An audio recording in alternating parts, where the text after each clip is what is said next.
Judges 15.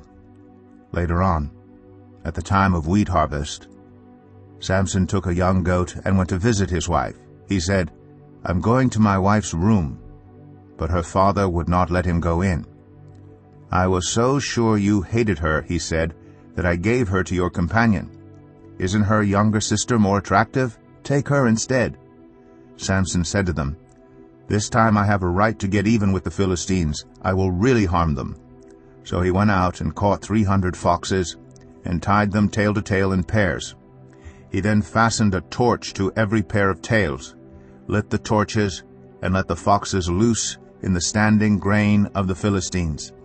He burned up the shocks and standing grain together with the vineyards and olive groves. When the Philistines asked, "Who did this?" they were told, "Samson, the Timnite's son-in-law, because his wife was given to his companion." So the Philistines went up and burned her and her father to death. Samson said to them, "Since you've acted like this, I swear that I won't stop until I get my revenge on you." He attacked them viciously and slaughtered many of them. Then he went down and stayed in a cave in the rock of Etam. The Philistines went up and camped in Judah, spreading out near Lehi. The people of Judah asked, "Why have you come to fight us?" "We have come to take Samson prisoner," they answered, "to do to him as he did to us." Then 3,000 men from Judah went down to the cave in the rock of Etam and said to Samson, "Don't you realize that the Philistines are rulers over us? What have you done to us?" He answered, "I merely did to them what they did to me." They said to him, "We've come to tie you up and hand you over to the Philistines." Samson said, "Swear to me that you won't kill me yourselves."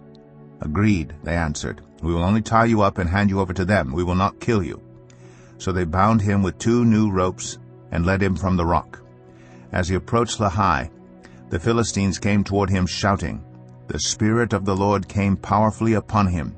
The ropes on his arms became like charred flax, and the bindings dropped from his hands. Finding a fresh jawbone of a donkey, he grabbed it and struck down 1,000 men. Then Samson said, "With a donkey's jawbone I have made donkeys of them. With a donkey's jawbone I have killed 1,000 men." When he finished speaking, he threw away the jawbone, and the place was called Ramath-Lehi. Because he was very thirsty, he cried out to the Lord, "You have given your servant this great victory. Must I now die of thirst and fall into the hands of the uncircumcised?" Then God opened up the hollow place in Lehi, and water came out of it. When Samson drank, his strength returned, and he revived. So the spring was called En-Hakor, and it is still there in Lehi. Samson led Israel for 20 years in the days of the Philistines.